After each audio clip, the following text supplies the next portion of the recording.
He believes in the future where education is accessible to all, no matter your geographical location or financial status. So let us now invite Mr. Dr. Whelan, tech entrepreneur and CEO of Good Immersive morning, VR everybody. Education. Good morning from Ireland. So I'm going to share a presentation. I'm going to take you through this. It's going to be about maybe 15 minutes or so. So let me get it in full screen. Okay, so today's talk is Innovative Technologies, an online platform for the future of intangible cultural heritage. My name is David Whelan. I'm the CEO of VR Education, and we are the team behind the Engage platform. And I'd like to welcome the people who are actually sitting inside the Engage platform today, watching this presentation inside VR. So a little bit about our company. We are Irish based, hence my very, very strong Irish accents. We have a staff of 75 people, and what we're building is a virtual digital world, which I'm going to talk about a little bit more in this presentation. So today, there is two types of digital location. So we have the World Wide Web, which everybody knows about, which is standard web pages. So these are flat web pages which are designed for flat screens, where you will go from site to site, you will see text and some videos, and you will browse and you can communicate on these websites. But there's a new type of web coming, and this is called the spatial web, which is a 3D virtual environment where instead of just viewing flat 2D web pages, you're physically walking around in these spaces with a virtual avatar, an avatar which is a digital representation of you. So you can physically walk from location to location, you can meet other people, you can physically walk into a replica of a store, as an example, instead of actually looking at a web page, physically pick up virtual 3D objects and purchase those objects. So this new spatial web really is an evolution of the World Wide Web, and it's a very cool way to connect with people.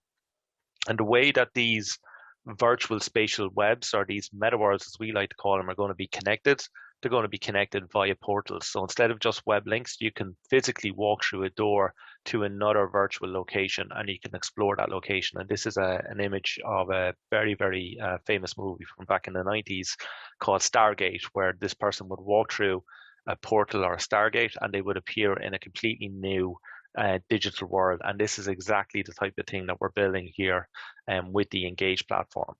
So we just announced actually recently that we're going to be building a new service called Engage Oasis, which is an always-on digital city where corporations, brands, artists, and cultural centers can actually set up their own virtual location and build whatever they want. So you can have a replica of your hometown if you wish to do so. You can have replicas of historic sites.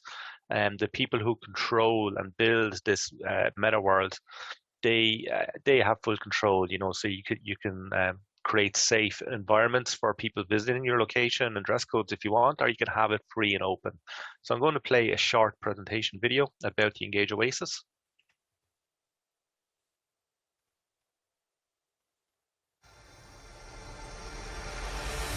In our short history, the Engage platform has become a trusted partner to some of the world's biggest brands and organizations. Having recently signed its 100th commercial client, Engage is rapidly becoming a leader in XR events and communications. We are about to embark on a new journey, one where businesses connect directly with their employees, their customers, and with one another.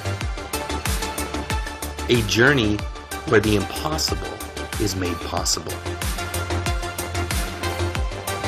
A metaverse where business is mixed with pleasure and controlled by the professionals who utilize the platform.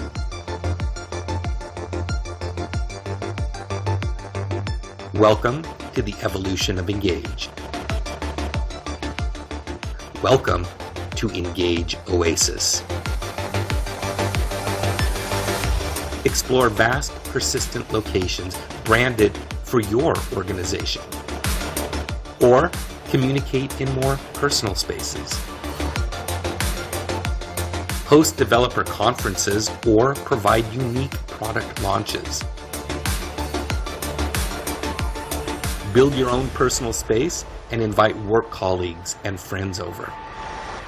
Furnish your space using in-world items or upload your own 3D objects or purchase new items via the marketplace. Utilize always-on spatial locations for employee training and group meetings. Register for your own virtual segment and connect with businesses, educational institutions, and professionals from all around the world.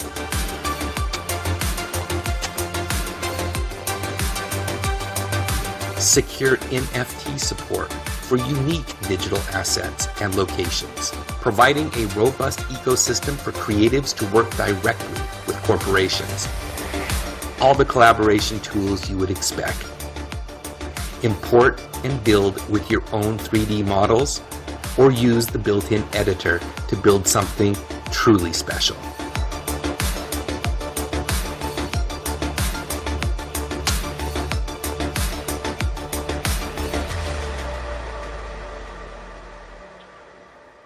Okay, so that's just a preview of the Engage Oasis, and a lot of the stuff that you viewed inside that trailer was actually built by users of the platform. So some of the example meta worlds that are inside today, so you can see actually there's quite a wide range of different types of locations inside. So we actually have Facebook as a client. They have a virtual recreation of their campus in Menlo Park in California, where they would have employees go in and meet each other, and they would also bring in VIP guests and show them about new services about Facebook. HTC are very, very similar. You can see we also have BMW who go in and they have like meetings about BMW Motorsport, and they show people all about their new electric racing cars, and obviously we have Zoom as well who use our digital campus. But some of the great things about a virtual platform is you can recreate anything quite easily. So this example here is ancient Avery in the UK, which is a Neolithic monument containing lots of stone circles, 3 stone circles, in fact, around the village of Avery in Wiltshire, in the southeast of England. It's a prehistoric site in Britain, and it's an exact replica. So you can actually see these standing stones, and you can walk around here in virtual reality. So if it's a location that you don't have access to, you can access it here in virtual reality, and you can actually hold events in here. And it's a really, really cool location to go in and check out. But not just locations. There's also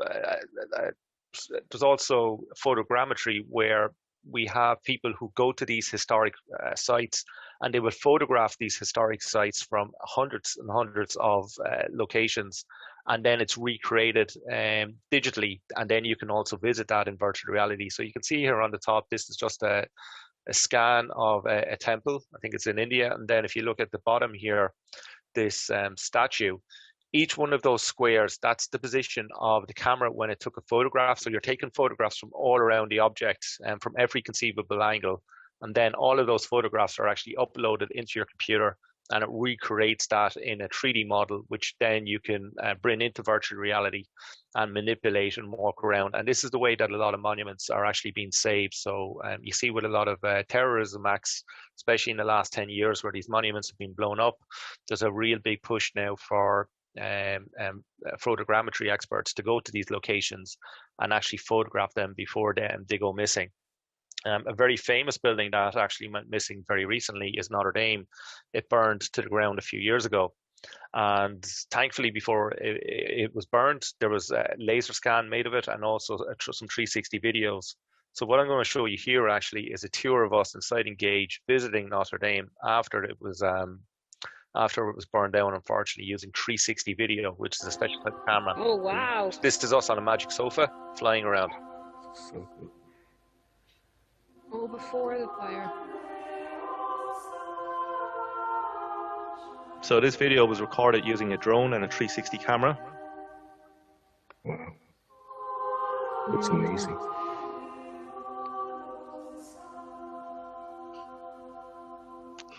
And all the ceiling is now gone, but what did survive is the altar. Wow. So much detail.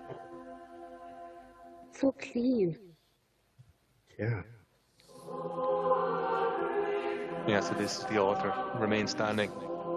So it was a quite strange experience that I'm sitting on a sofa and I'm flying around this 360 environment. And what's really cool is I'm sharing it with my friends. So I'm sitting down with my friends on the sofa, and these are the digital representations of us. My avatar actually in the middle. It looks a lot skinnier than I am today. I'm after putting on a lot of weight actually over COVID. Thankfully, a lot of And another thing that you can do inside virtual reality, which is really cool, is that you can recreate historical events.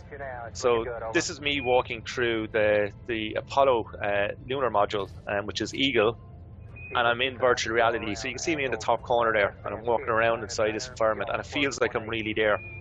So I'm walking around, and I'm actually standing next to Neil Armstrong, or Buzz Aldrin, sorry, which is another avatar of me. And then when I look out the window, I can see the moon. So it's not just recreating historical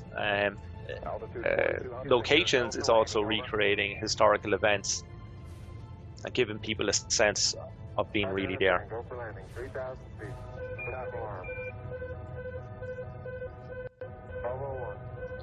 So what's driving adoption of these virtual worlds? So very recently, you would have seen, well, in the last especially 10 years, the re-emergence of virtual reality. So virtual reality is not a new technology in any way. It's been around for over 40 years. It's just been hugely expensive and the end user experience wasn't great. But now with very high powered computers and high powered chipsets, we're getting really good experiences. And this is the Vive Cosmos from HTC. But Facebook have their own headsets, HTC have headsets, Sony have their own headsets, and there's other players coming out on the market all the time. But it's not only just VR wearables. There's also different types of wearables that you might even have on you today. So we are seeing the re-emergence of smart glasses. I know Ray-Ban have collaborated with Facebook, releasing a pair of smart glasses recently. And quite a lot of people, probably even watching in this audience today, have smartwatches. So wearable computing is becoming more and more commonplace as the years go by, and we're already seeing demo examples of contact lenses that can actually provide augmented reality experiences where you can still see the real world, but you also see these 3D representations or holograms overlaid in the real world as well. So it's absolutely amazing that the technology in the space of the last 10 years especially has gone from a huge VR headset that was connected to a very, very powerful computer to a contact lens. That's how quickly technology is being developed. And I have mentioned AR. So AR is when you can still see the real world, and then the real world is overlaid with holograms or digital representations. And here's just an image of somebody wearing an AR headset, and you can see lots of vibrant colors and different animations playing, but that could be advertising, it could be directions to whatever location you want to go. And we're actually seeing this being installed in cars at the moment with Mercedes, where you have a heads-up display, kind of like what fighter pilots would have had many years ago. And one very famous example is Pokemon Go. So a few years ago, the Pokemon game was very, very popular, and it actually got people up and out and walking around trying to find different Pokemons around the physical world. So that's an AR example on a phone, but it's going to be in wearable glasses quite soon. And something that you'll be using pretty much every day. And another driver of virtual technology and remote collaboration is obviously COVID-19, where the majority of workers around the world and businesses were forced online to communicate, and they definitely found limitations with video communication, where if you have any more than 10 or 15 people on a call, they can't communicate effectively because everybody will overtalk each other quite quickly. And people attend real events for those one-off chance conversations where they'll meet somebody and have a private conversation. Again, you can't do that on video communication, but you can do that in 3D virtual worlds because of spatial audio, where you can sit down and watch a presentation in a virtual auditorium, or you can get up out of your seat and walk down the corridor and meet someone and have a conversation with them. And that's what people have really missed about physical meetings. And also, very recently, we've seen a huge upsurge in NFTs, which are non-fungible tokens, which are digital creations, which can be anything and can be turned into a unique digital asset and then sold. And you can actually see some of the prices being being asked here for some of these digital assets, like the World Wide Web source code, 5.43 million. You know, so there's huge amounts of money out there. So it's actually making it very economical for people to get into digital worlds and businesses to get into digital worlds and start providing services. What we're doing in Engage actually is we have an NFT gallery, which is opening up in collaboration with HTC. And it's the cat museum. So you walk around and they have a lot of these cat NFTs. And here's a little short video as I'm explaining it. So you can physically walk around this location instead of just looking at images on a wall. And it's all about cats. You know, so I know there's a lot of people out there who are absolutely crazy about cats. In the world, I'm more a dog man.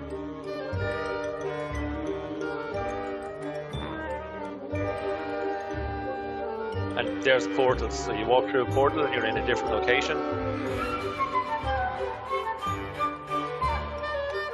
There's even a representation coming up in a moment of the Sixtine Chapel.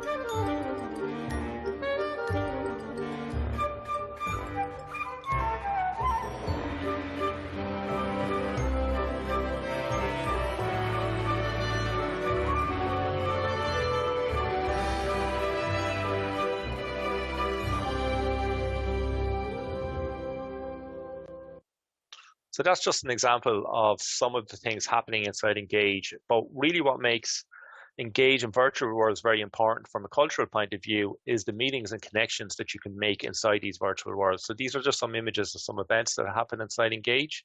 There's meetups all the time. There's people that meet about science subjects, you know, about space and about medical subjects.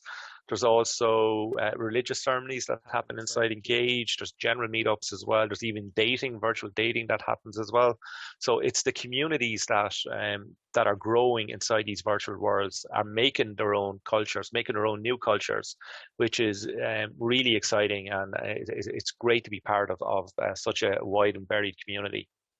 But there is going to be fully realized virtual cities, and this is Virtual Soul. These cities are becoming more and more prevalent. They're all going to be interconnected. So you are going to have your physical world, but you're also going to have a digital world where there's going to be jobs available in there. There's going to be socializing in there as well. Everything that you do in the physical world will also be represented in the digital world, but you're going to be able to do so much more. I have meetings on the surface of the moon. I go flying around buildings, you know, stuff that I can't do in the real world. I can live in the virtual world. So that's just some of the things that are happening inside Engage, and I'll be happy to take some questions when we're talking later. Thank you.